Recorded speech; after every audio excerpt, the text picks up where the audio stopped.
So this question's from Max Day, D-A-D-A-Y. I gave it my best shot.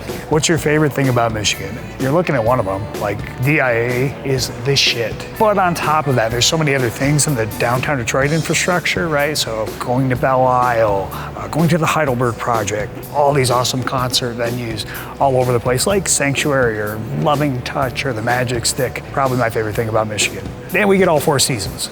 So this question's from Oswald the Lucky Wolf. Shit. This question's from @Oswald the Lucky Wolf. How do you keep your motivation to continue working out? I feel like every time I start, I end up burnout. That happens all the time. And I think really what happens is people go in way too deep, way too fast. So you have to make these habits sustainable, right? So small changes amount to a great change over time. It's a Japanese concept called Kaizen. But if you just fry your central nervous system right out of the rip, you're not doing yourself any favors. And on top of that too, I think a lot of people make too many changes like way too quick. So every time they go into the gym, they're changing their exercises, and you're not gonna get better at doing anything if you're constantly changing what you're doing. So you have to specialize and focus on something for 4 to 6 to 8 weeks, then move on, then you make the changes. How would you guys say that? So this question's from Thijs Steigert. I may have pronounced it wrong, but it is those letters in that order.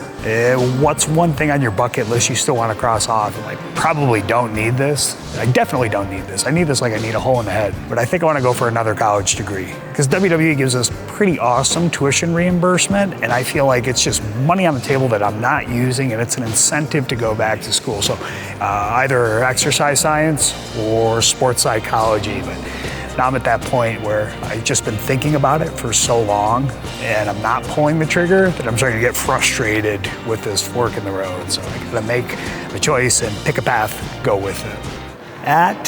The Vanny Sky asked, who is your inspiration to become a professional wrestler and the main inspiration of the gimmick? Still working on the gimmick. I'm like one of those people who doesn't necessarily view anything about them to be gimmicky?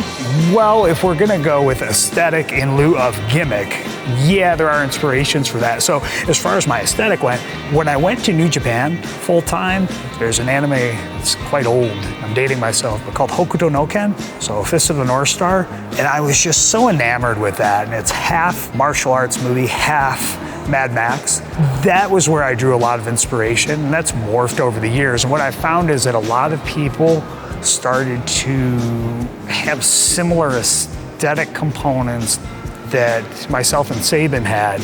And eventually it's like, I'm so sick of people with crotch up lace pieces and belts and logos everywhere. The main reason that I looked the way I did for many years was because when I was in high school, I had a bomber jacket.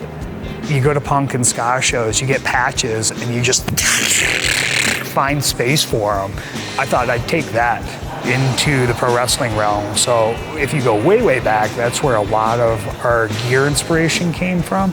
But really, no gimmick in the sense that I love Transformers, so I'm going to be a robot or anything like that. I always thought it was cool when kids wanted to dress like wrestlers as opposed to wrestlers dressing like Marvel superheroes. And we saw so much of that for a period of time that I was like, man, I don't know, I think it's cooler if they want to be you, not you looking like Tony Stark.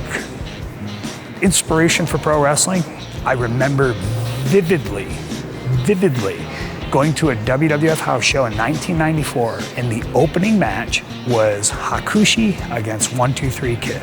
And I had liked wrestling before that, I had seen wrestling before that, but when I saw that match live in person at the Palace of Auburn Hills, I thought, oh my God, I want to do this. Because those guys were so athletic and they made it look like so much fun, and it completely blew me away. So if I hadn't gone to see a WWF show in person, I don't know that I would have decided to pursue pro wrestling. Thank you so much for the questions. You can ask anything you want. I might answer it, but follow me at AlexShelley313 on Instagram.